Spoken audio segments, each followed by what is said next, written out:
Hurt you over. I've been waiting. No, I'm so. Don't care what you said about me.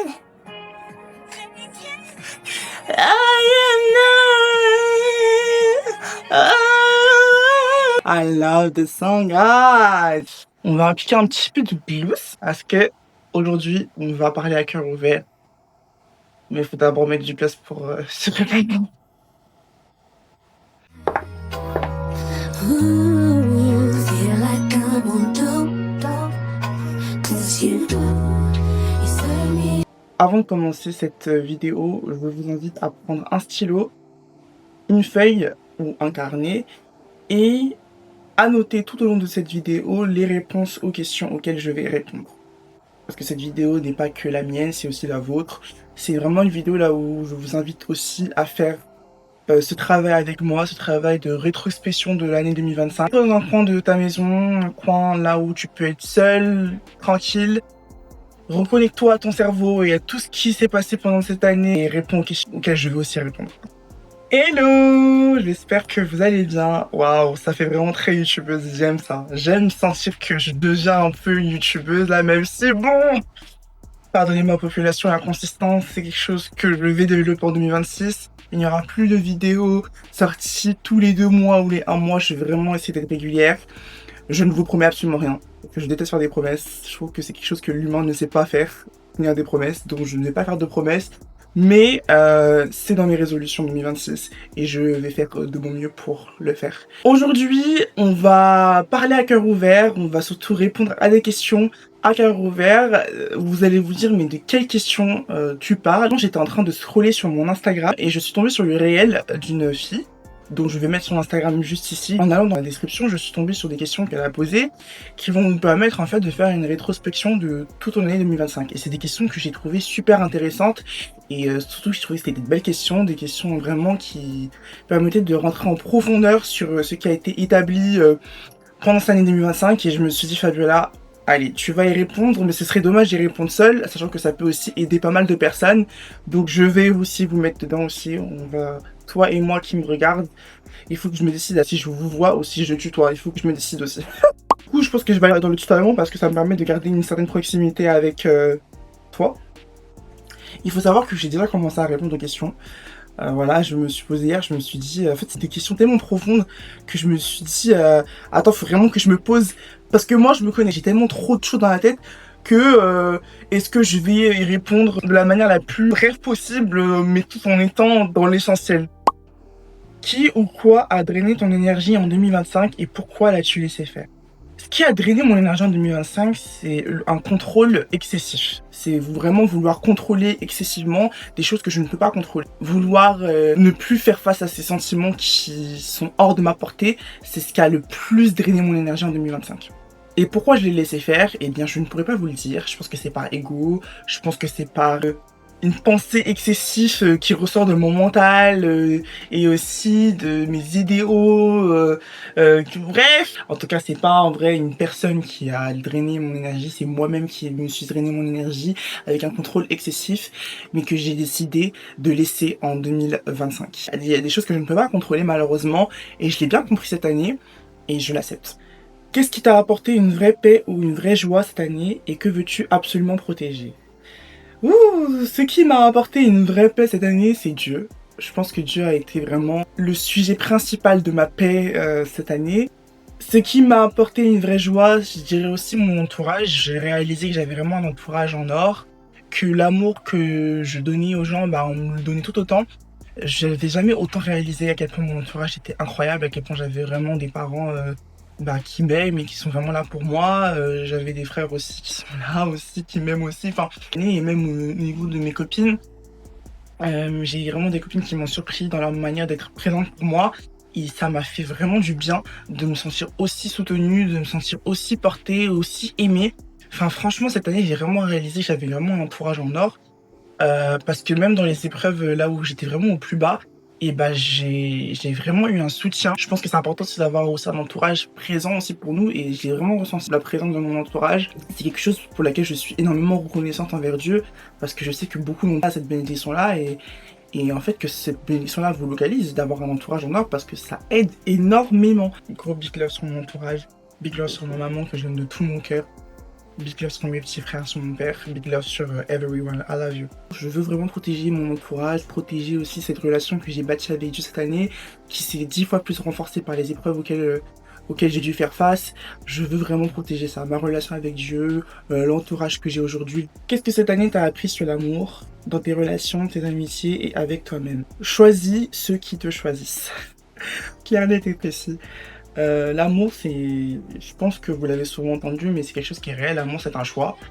Et le véritable amour, c'est dans le choix de continuer à suivre une personne, de continuer à vouloir faire son chemin de vie avec elle, malgré tout ce qu'elle est.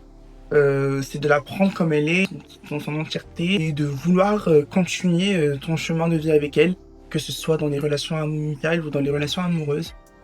Je pense que c'est important des fois de choisir les personnes qui nous choisissent et pas de choisir les personnes qui sont peut-être attachées à nous pour certaines choses mais ne nous aiment pas vraiment réellement au point de nous choisir parce que l'amour c'est aussi, je sais que ça va être compliqué parce qu'il y a tel facteur qui fait que c'est compliqué actuellement et c'est pas grave, tant que t'es avec mes côtés je suis prêt à le surmonter et je veux le surmonter à tes côtés. Pour moi c'est ça l'amour véritable, c'est un choix. Et je pense que c'est important que vous choisissez aussi les personnes qui prennent cette décision-là aussi de vous choisir vous malgré tout. Et ce que m'a appris mes relations amicales, tout type d'autres relations aussi cette année, il faut se dire au revoir, pas parce que on est forcément en conflit, mais parce que on n'a plus rien à faire ensemble tout simplement. Voilà, il y a des amitiés, même si elles datent d'il y a 10 ans, même si c'est des amitiés de 20 ans, et bien à un moment donné, nous sommes appelés à nous séparer. Voilà, Dieu met un temps de limite à certaines personnes dans nos vies. Et des fois, la prochaine saison de ta vie, ils ne sont pas appelés à y être. Et ça, je pense qu'il faut l'accepter. Et il faut savoir se dire au revoir quand ça va plus. Quand on ne voit plus les choses de la même manière, qu'on n'a plus la même vision des choses, qu'on commence à prendre une trajectoire différente, je pense que c'est important de se dire au revoir et de pas tous les deux se gaspiller du temps à vouloir rester parce que on est des anciens amis de longue date ou parce que on a partagé des moments importants, ou on a traversé des moments compliqués. Parce que voilà, même une amitié de 5 mois, ça peut toujours faire mal si vous vous séparez. Parce qu'il y a eu de l'intensité dans vos sentiments, dans ce que vous ressentez l'un pour l'autre. Mais je pense que, franchement, à partir du moment là où une relation vous coûte votre paix, vous n'êtes pas en accord avec votre manière d'agir, vos visions de choses, je pense que c'est vraiment important de se dire au revoir. Parce que certaines fois, ce qui ralentit la bénédiction, c'est les personnes qui sont présentes dans notre vie. Vous vous rendez pas compte à quel point les relations qu'on a, les énergies qu'on côtoie dans notre vie ont un impact énorme sur comment se déroule notre vie, sur les bénédictions qu'on doit avoir. Et ouais, je pense que c'est ce que vraiment j'ai appris à dire au revoir, parce que c'est souvent compliqué de faire ce travail. Je le sais, c'est compliqué. Je le sais, c'est compliqué et j'ai dû le faire. C'est compliqué de dire au revoir à des relations auxquelles on était vraiment attachés ou qui ont duré des années. C'était toujours compliqué de se dire au revoir parce qu'on se dit mais comment ça? Non, t'étais censé être ma go jusqu'à mon mariage, t'étais censé être ma go jusqu'à mes premiers enfants, t'étais censé être ma go à ma vieillesse jusqu'à ce que je meure, ou t'étais censé être mon gars jusqu'à voilà, mais non.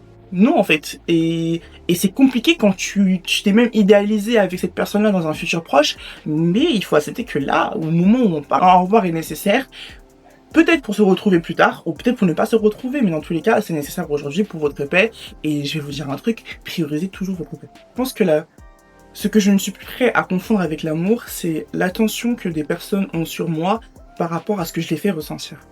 Je me suis rendu compte, et pas que en 2025, mais depuis je pense 2023, que certaines personnes qui me fréquentaient étaient attachées à moi, pas parce que je suis qui je suis, pas parce que je suis Fabiola, mais parce qu'il y a quelque chose que je les apporte. Il y a un sentiment, une émotion que j'ai fait ressentir qui fait que du coup ils vont rester accrochés à moi. Moi par exemple, je suis quelqu'un de très solaire, j'ai de la joie de vivre, je souris beaucoup, enfin je suis quelqu'un que... C'est rare d'être avec moi et tu t'ennuies. Parce que avec moi, bah, tu rigoles, tu restes pas, tu peux pas rester triste à côté de moi. Genre, je suis quelqu'un de tellement positif et je suis tellement optimiste que je vais toujours te faire comprendre que, c'est pas grave, ça va aller. Donc du coup, c'est facile de rester avec moi parce que bah, tu sais que tu vas rigoler, tu sais que tu vas penser à autre chose, que pour une fois, il y aura un peu de positif dans ta vie. Et, euh, et ça fait que du coup, bah, des fois, j'attire des personnes qui ne m'aiment pas vraiment, mais qui aiment quelque chose en moi. Ça peut être aussi, des fois, des gens qui vont être près de moi ou être amis avec moi parce que bah, je suis quelqu'un aussi qui a confiance en moi et je sais que ils vont, comme ils n'ont pas cette confiance en eux qu'ils voudraient avoir, et bon, ils vont s'approcher de moi en pensant que, en traînant avec moi, ils auront cette confiance en eux. Je sais pas si vous captez, mais ceux qui doivent le capter, le capteront. Mais des fois, pour certaines personnes, traîner avec des personnes qui n'ont pas ce qu'ils ont en eux, ça les donne un semblant de ce qu'ils voudraient avoir en eux et qui n'ont pas en eux.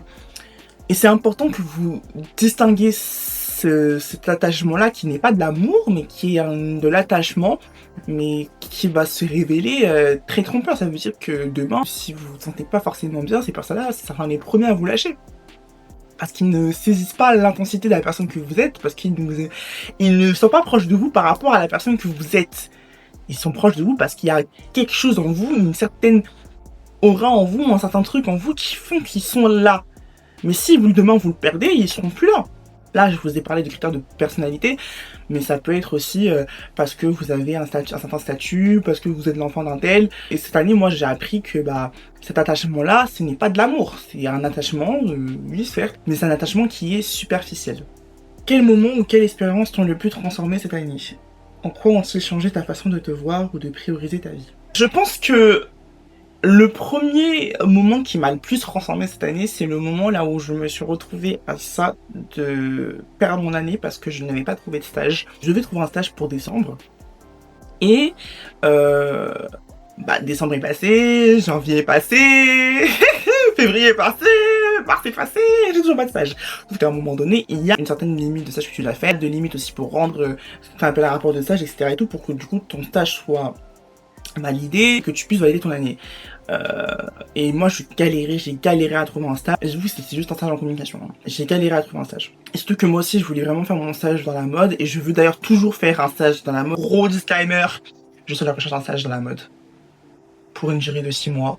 Donc si voilà, vous cherchez une stagiaire en communication, n'hésitez pas, je suis vraiment la candidate qu'il vous faut, je suis la future stagiaire qu'il vous faut. En mode, les maisons de luxe. Je passe par là. Les marques de mode. Sachez que la mode, c'est ma vie. C'est mon oxygène. C'est ma vie. C'est mon oxygène. C'est mon bonheur. Bonheur. C'est هو كل شيء وحياتي. Ils vont jamais me prendre. Plus sérieusement, voilà, c'était la catastrophe et je me retrouvais avec une pression derrière moi énorme, mais j'avais vraiment une référente de stage qui était adorable avec moi, Véronique. Si tu passes par là, je te fais d'énormes bisous, Véronique Blanchet. Elle a été adorable, elle m'a vraiment soutenue pendant tout ce temps-là. Elle ne m'a pas donné trop de pression non plus. Enfin, c'est-à-dire qu'elle a vraiment été hyper compréhensible, elle a vraiment été pédagogique avec moi. Et voilà, bref, donc toute cette période-là de pression, à un moment donné, je me suis dit mais il y a un blocage. Je me suis dit il y a un blocage, mais d'un côté je me dis avec mon Dieu c'est impossible qu'il y ait du blocage. C'est impossible, d'accord? Et j'ai dû vraiment faire confiance à Dieu. C'est-à-dire que vraiment, pendant cette période-là, j'ai vraiment combattu le bon combat de la foi, quoi. C'est vraiment toi et ta foi contre le reste du monde. Parce que le reste du monde ne sont pas tous des croyants réellement persévérants qui, eux, vraiment s'attachent à leur foi. Non, quand ça va pas, ils vont aller chercher Pierre, Paul, Jacques, ils vont jamais aller chercher Jésus. Mais là, ma chérie, c'est là même qu'il faut que tu prouves à Dieu que, Seigneur, quand je crie, quand je chante, je n'ai que toi. Réellement, je le pense, je n'ai que toi. Donc là, faut que tu m'aides. Et je pense que Dieu aussi, il a voulu tester ma foi. Et sincèrement, il a été là pour moi. Il a été là pour moi. J'ai traversé des moments tellement compliqués aussi pendant cette recherche de stage. Je vous mens pas. Et des moments, je pensais c'était bon. C'est bon, celui-là, il est là pour moi. J'ai passé l'entretien. Je sais que c'est bon pour moi. C'est un truc que je kiffe et tout. Et là, bam, la meuf, ça m'appelle. Ah non, ma chérie, finalement, prends pas. Non, franchement, j'ai vécu des trucs de ouf. J'ai décidé de m'accrocher en Dieu. Et que si mon Dieu m'a mis dans cette école-là, c'est pas pour rien. Et je sais que dans tous les cas, qu'il ne va pas me laisser. Ça veut dire que, au fond de moi, je savais, il fallait aussi que je reste persuadée que Dieu n'allait pas me lâcher, en fait. Il n'allait pas me faire rater mon année. Jamais de la vie. Et c'est ce qui s'est passé. je suis en 5e année. Dieu a vraiment agi dans ma vie. Voilà, il a vraiment agi dans ma vie, il a agi dans ma vie, un grand A, il s'est vraiment montré présent plus que tout. Et franchement, il m'a fait du bien. Et ça a renforcé ma relation avec lui, ça a renforcé ma foi. J'ai eu raison de croire en lui et je regrette pas. Et je vous recommande Dieu dans toute situation compliquée comme celle-là. Mais comme ça ne suffit pas, parce que oui, on est là pour combattre le bon combat de la foi. Donc il y a forcément des moments là où ça va pas. Deuxième moment le plus tragique, je trouve mon stage, je suis hyper contente, il est bien, enfin il est bien. D'apparence il est bien, je suis dans un beau quartier, voilà, de Paris, comme j'aime en plus, du luxe, le goût de luxe, l'agence est magnifique. Question d'agence. Et au bout de quelques mois, je me fais virer. Je me fais virer de mon stage pour des raisons pas du tout valables. C'était juste tout un truc qui a été, qui a été monté pour me tège. Et donc, moi, ça me met dans l'embarras parce que je n'ai pas rempli les jours maximum pour mon stage. Il faut que je retrouve un second de quelques mois, juste pour remplir le peu de jours qui me restaient encore. Mais encore ça, vas-y, c'est un petit peu. Ce qui a été un souci, c'est la manière dont ça a été fait. Déjà, ce stage, vraiment, j'ai ressenti une pression énorme, alors qu'on ne sauve pas des vies, quoi. Donc là, encore une fois, c'est compliqué parce que tu te dis, putain, j'ai vécu quand même un enfer de ouf pour trouver ce stage. Et je l'ai trouvé seul, en plus, son piston, pour une fois. Et là, et bah ça se passe comme ça. Donc, dis donc, je suis en mode... Franchement, Seigneur, le bon combat de la foi. C'est ça donc des possibilités. Mais vous savez, j'étais déjà préparée à ce genre de choses. Et ça m'a énormément changé, ça m'a fait grandir, ça m'a bâti, mais je vous ai dit, ma relation avec Dieu, elle est 10 fois plus solide. Parce que, en fait, à ce moment-là, déjà, je me suis rendu compte que mon instinct féminin, ce que j'aime appeler aussi le Saint-Esprit, ne me ment jamais. C'est vraiment le truc le plus véridique, c'est-à-dire que ce que je pressens s'avère toujours être vrai. Et je vais arrêter de douter de ce que je pressens. En 2026, c'est terminé. C'est fini, guys, parce que je vous assure que certaines choses qui me sont arrivées, comme cette histoire de qu'on me vire de mon stage là, je me le ressentais. Le Saint-Esprit me le disait. Il me le disait clairement. Oui, parce que pour moi, mon instinct féminin, c'est le Saint-Esprit. Prenez-le comme vous voulez, mais moi, c'est comme ça. Il me le disait, genre, il me le faisait clairement comprendre que, bah, chérie, tu vas te faire virer. Mais, ne t'inquiète pas, je suis là. Mais, des fois, t'es pas sûr que tu vas demander à ChatGPT. Demandez rien à ChatGPT. Je vous parle sérieux, ne demandez rien à ChatGPT, d'accord? Enfin, demandez-lui, mais pas pour vous dire, en fait. C'est un robot avant tout. Et il se base, les réponses qu'il vous donne, c'est par rapport à ce que vous lui dites. Mais des fois, vous lui dites des choses. Des fois, vous pouvez tourner aussi certaines tournures parce que vous voulez aussi qu'il vous dise ce que vous voulez entendre. Bref, en tout cas, suivez toujours votre instinct féminin ou suivez toujours le Saint-Esprit qui est en vous. Voilà, comme vous voulez l'appeler. Parce qu'il ne vous trompe pas, en fait. En tout cas, moi, il ne m'a jamais trompé. Et des fois, si je l'aurais écouté, ça aurait pu me permettre, en fait, émotionnellement, de pouvoir gérer certains événements qui me sont arrivés. Pour ça, en tout cas, vu que le Saint-Esprit m'avait déjà fait comprendre bien avant, j'avais déjà pleuré par rapport à ça. Donc en fait, finalement, quand ça arrivé dans ma gueule, je me suis dit, ah putain, merde. Mais j'ai pas pleuré. Mais je suis restée très forte. Et j'ai géré la situation comme une grande. Parce que bah, on me virait pour une raison qui est inutile. J'avais un management super toxique, tout simplement. C'était pas des bons managers du tout. Et bah... Écoutez, j'ai géré la situation comme je pouvais la gérer, avec calme, avec sagesse. J'ai vraiment suivi ce que Dieu m'a demandé de faire. Dans cette famille-là, on aurait réagi d'une manière vraiment, je pense, excessive. Même aurait laissé ses pensées lui faire croire des choses. Finalement, bah, ils ont été virés. Mais ces moments m'ont marqué, ils m'ont transformé, ils m'ont fait surtout énormément grandir et ils m'ont appris aussi que je pouvais gérer les situations de la plus sage des manières. En quoi ils ont changé ma façon de me voir? Honnêtement, je me suis admiré. Je me suis regardé d'une vue extérieure comme si j'étais pas moi-même et je me suis dit, Fadjola, non, t'es ici. Non seulement ils m'ont fait comprendre que je pouvais totalement rebondir d'une situation qui de base a été créée pour me mettre à terre par le méchant. Et pourquoi je vous dis ça? Parce que en fait, au moment où je me fais virer de mon stage, j'ai un déclic. C'est que je me dis, Fabiola, peu importe ce que tu fais dans cette vie, il faut que tu fasses ce que tu aimes. il faut que tu priorises ton bien-être. Parce qu'en fait, pendant des mois, j'ai rencontré des personnes, j'ai fait face à des personnes qui ne se sont jamais priorisées.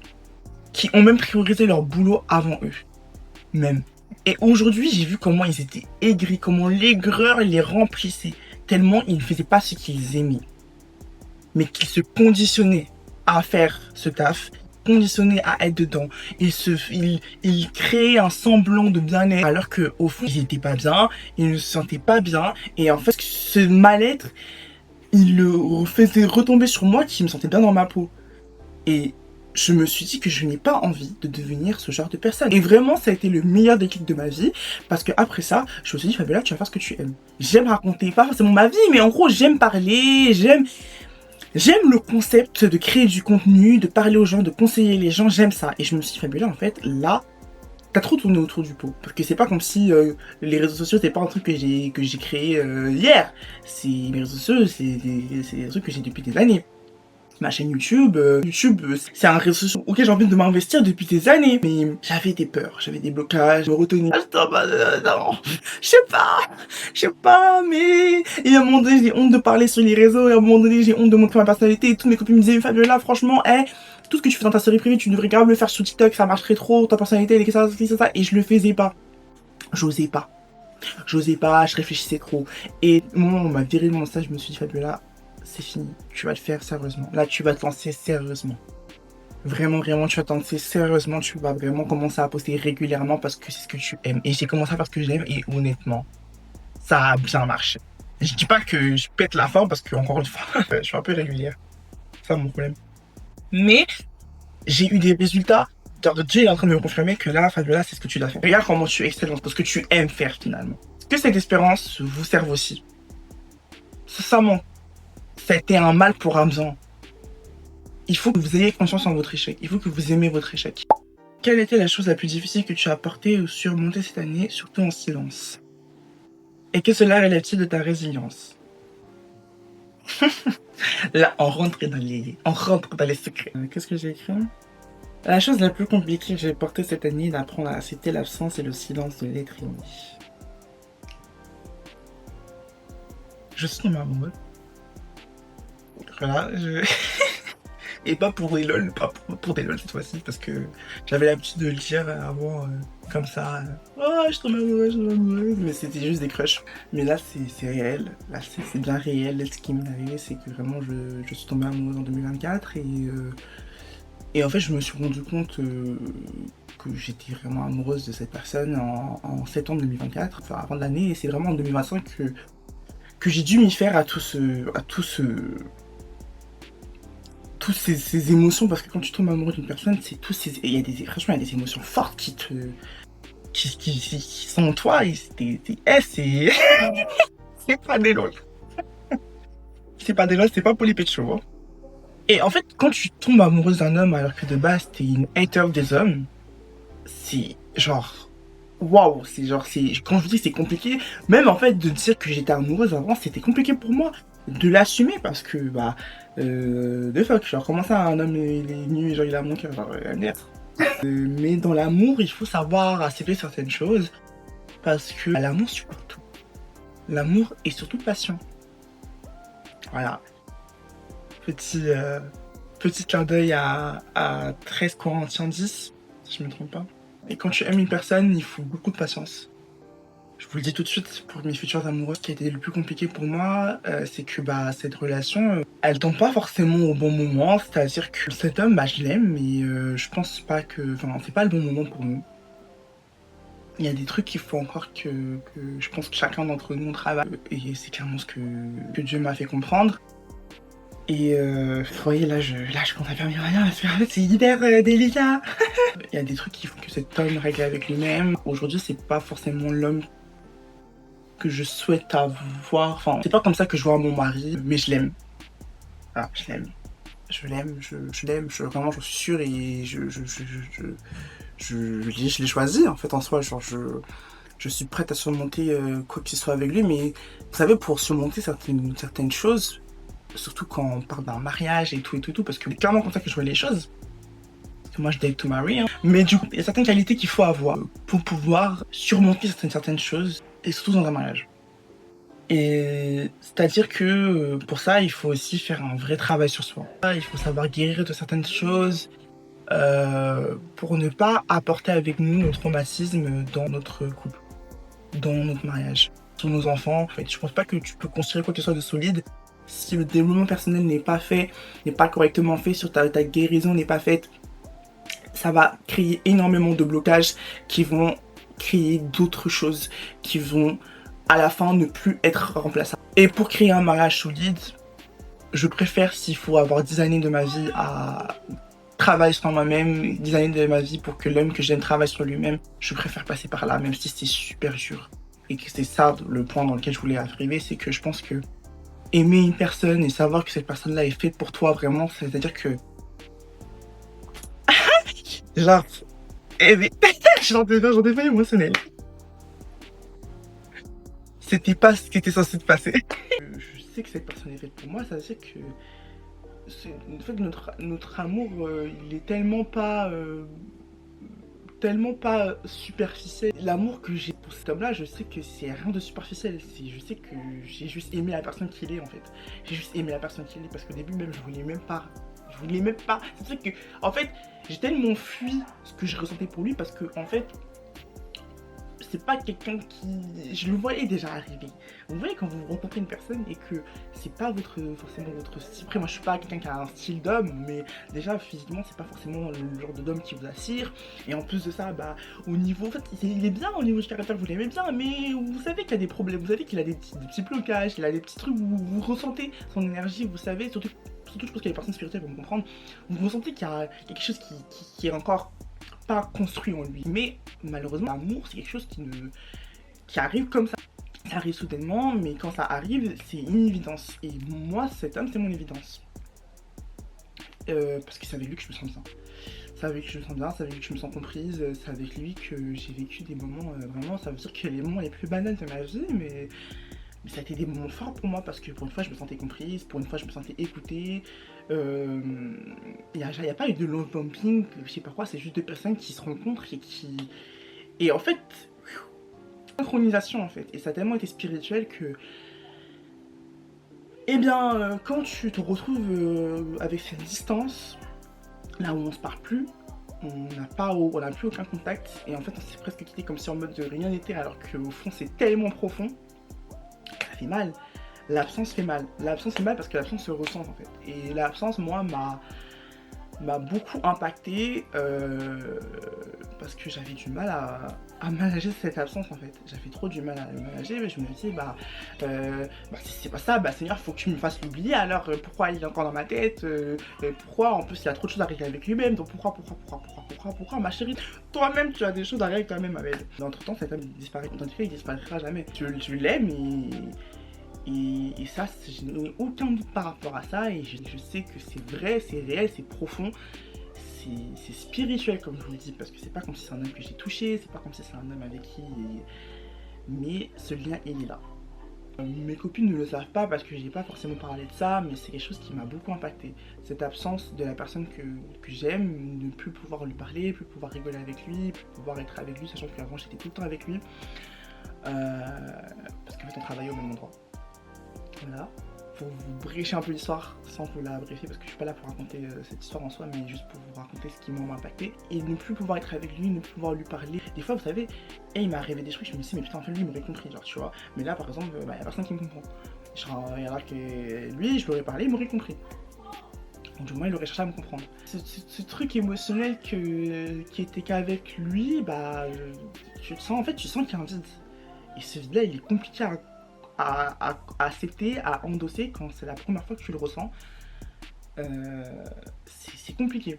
Ça a vraiment été la chose la plus compliquée de cette année que j'ai dû surmonter, c'est vraiment cette absence. Parce que tu sais pas aussi qu'est-ce qu'il fait, avec qui il est, et ça se peut que lui il est là, il est avec une autre. Je rigole parce que voilà, ça s'avère être véridique. Et toi t'es là, tu penses à lui. Tu penses à lui. Tout le temps. Tout le temps.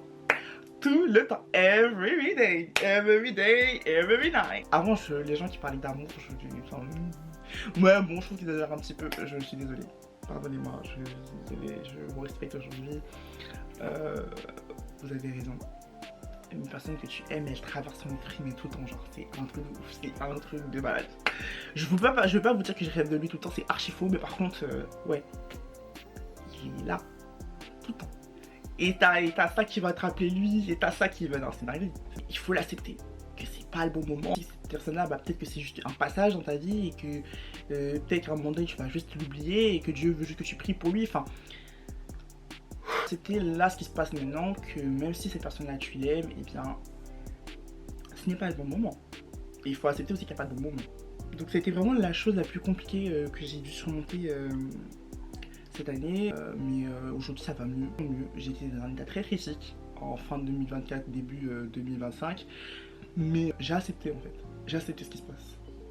J'ai accepté que je suis amoureuse de cet homme. Il faut accepter que ça va prendre un peu plus de temps parce qu'il faut du temps à cette personne. Il faut que j'accepte ce que je ressens aussi pour lui. Parce que bah, j'ai aussi beaucoup lutté contre ça en me disant que bah, s'il n'y a rien, il n'y a rien. Alors pourquoi je ressens quelque chose? Mais en fait, je ne peux pas me battre contre ce que je ressens.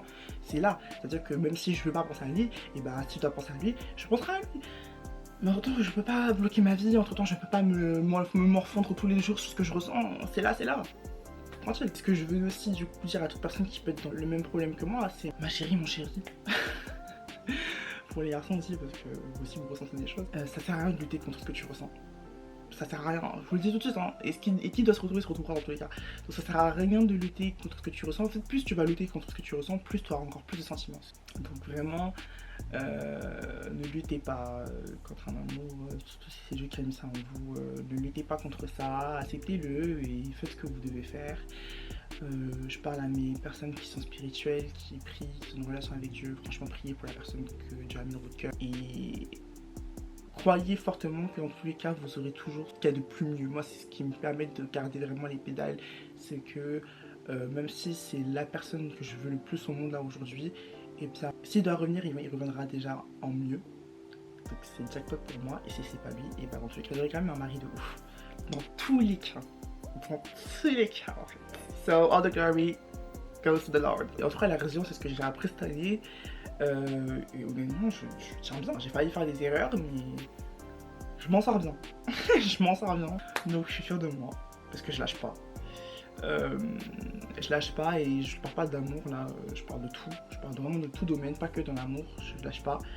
Je lâche pas ce qui résonne en moi. Je suis dans une optique de vie là où je priorise ce que j'aime, je priorise ce que j'ai envie de faire.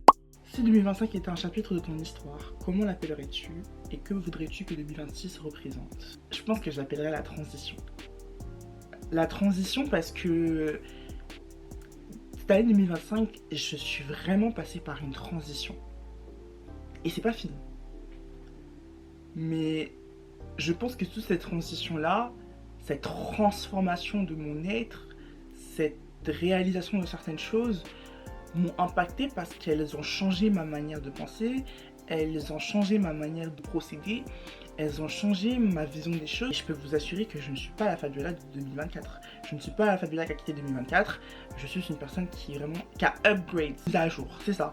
Franchement, c'est ça. Mise à niveau. C'est-à-dire que vraiment, j'ai évolué. Et c'est tout le but de cette chaîne. Ouais, c'est tout le but de cette chaîne et je pense que c'est tout le but d'une vie. Surtout que cette vie-là, elle est tellement incertaine, tu peux tellement mourir à tout moment que si le peu de temps que tu vis, t'es pas en train d'évoluer, tu stagnes. Non, sérieusement, non. Parce qu'en plus, par ton évolution, tu transformes des vies. Il y a des gens qui te voient ton évolution et qui, eux, se sentent inspirés et qui, eux, ont le déclic aussi de changer la leur. Les gens ne stagnaient pas, n'acceptez pas de stagner, n'acceptez pas la médiocrité. Acceptez que ce qui vous fait sans vous sentir bien. Et des fois, on se force à rester dans les mêmes environnements que d'habitude parce qu'on est dans un confort, mais un confort qui nous tue. Qui nous tue en silence. 2026, ça serait l'ouverture de ce que ce nouveau moi doit avoir. Je pense que si Dieu a voulu me faire passer par toutes ces situations-là pour me transformer, pour m'upgrader, c'est parce que en 2026, je vais recevoir toutes les bénédictions auxquelles il m'a préparé. Ça va vraiment être une saison de... Les Anglais disent answered prayers. A season of answered prayers. J'ai hâte. J'ai très hâte de ce que 2026 me réserve. Et je suis prête. Parce que je suis vraiment comme un soldat. Je suis pas à terre. Je Je suis en train d'après prépa paye. J'ai vraiment reçu les coups que je devais recevoir. Ça m'a pas affaibli, au contraire, ça m'a rendu 10 fois plus forte. Je suis bien protégée, je suis prête. En regardant honnêtement tes actions, comment t'es-tu présentée cette année en tant qu'ami, partenaire ou collègue?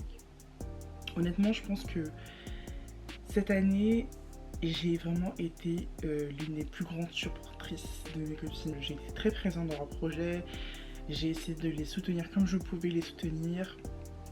J'ai donné énormément de conseils, comme d'habitude j'ai envie de vous dire, mais franchement je sais pas pourquoi je ressens cette année que vraiment j'ai été beaucoup plus présente pour mes amis que j'ai pu l'être les autres années. J'ai senti que j'ai beaucoup aidé de personnes autour de moi cette année. Honnêtement je pense qu'au niveau du relationnel j'ai énormément évolué, j'ai appris à mettre des limites cette année, à mettre des limites dans mes relations, à mettre des limites dans l'énergie que je partageais aux personnes autour de moi. Je pense que parfois j'ai été beaucoup abusée parce que je suis un qui est vraiment gentil. J'aime pas le mot gentil parce que je trouve que tout le monde est gentil en soi, mais j'ai beaucoup d'empathie moi pour les gens, et pour certains on a beaucoup abusé de cette empathie, de ce côté sensible de moi, et je pense que j'ai appris cette année à mettre des barrières, et pas que cette année d'ailleurs, c'est vraiment une leçon que ça fait 2 ans que je suis en plein apprentissage et je ne suis plus autant accessible que je l'étais avant, et je suis vraiment fière.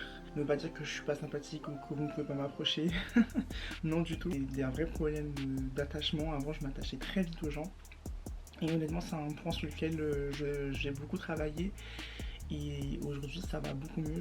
Et sur quel point j'aimerais faire mieux l'an prochain, franchement sur ma discipline. Professionnellement, savoir m'organiser, savoir me concentrer sur un projet et pas en faire 10 autres à la fois, parce que je suis quelqu'un de très créatif et qui a toujours plein d'idées, qui a toujours plein de rêves, et des fois je m'y retrouve pas. Il faut que je travaille encore au niveau professionnel pour pouvoir être au max en fait, pour pouvoir être au max. Il est temps que je me fasse de l'argent en fait avec ce que je sais faire. C'est vraiment le point en tout cas sur lequel j'aimerais vraiment et je sais que je ferai mieux l'année prochaine. Honnêtement je suis tellement fière d'avoir répondu à toutes ces questions avec la plus grande transparence. J'espère que tu l'as fait aussi chez toi, que tu as pris le temps et que tu as vraiment répondu la vérité toute nue. On verra bien ce que l'année 2026 nous réserve. Mais je pense qu'elle nous réserve du bien, je pense qu'elle nous réserve du bon. Je veux terminer en disant que si tu as traversé cette année 2025, ce n'est pas pour rien. Dieu a encore beaucoup de choses à faire avec toi, il faut que tu lui fasses confiance, et surtout que tu te fasses confiance aussi. Que tu n'oublies pas de faire ce que tu as envie de faire, que tu n'oublies pas de faire ce que tu aimes. Peu importe si ça doit te fermer certaines portes, si ça doit te faire arrêter certaines relations. Des fois c'est nécessaire. Et je pense que si il faut sacrifier certaines choses pour faire ce qu'on aime, pour être entouré de qui on aime, c'est un sacrifice qui vaut le coup. Il faut que tu sois fier de ce que tu as réalisé cette année, malgré tout. Même si toi tu penses n'avoir rien à réaliser, t'en as fait beaucoup plus que ce que tu peux le croire. Je ne te connais pas, ou peut-être que je te connais, mais je suis fière de toi. Je suis retombée sur une story que j'avais mis, qui décrit bien, qui regroupe bien ce que je pense de cette année 2025. Alors c'est écrit en anglais, et je vais vous le lire en anglais. Et je vais vous faire la traduction en français. It has been a year full of lessons, and honestly, it wasn't a good one, but through the hurt I learned to let go, choose peace, stop accepting too much, and protect parts of myself I once gave too freely. More than anything, I learned what it means to start again. 2025 was heavy, but it is finally ending, and I truly wish the people who hurt me well. If you left this year, then goodbye, because that door is staying closed. The chapter is over, and I am moving forward with acceptance and hope. Non, franchement, ça m'a fait du bien de tomber sur des mots qui résonnaient fortement avec ce que j'ai pu vivre cette année. Et je vais terminer sur ça. Goodbye 2025 and welcome 2026. N'hésite pas à me le laisser en commentaire si ça t'a fait du bien, si tu as pu répondre à toutes les questions de manière la plus honnête possible. N'hésite pas aussi à me partager ce qui ressort de ton année 2025. Même si c'est un mot, on prie pour que l'année 2026 soit meilleure que l'année 2025 et qu'elle nous réserve de plus belles choses encore. Je te fais d'énormes bisous. Prends soin de toi. Ciao.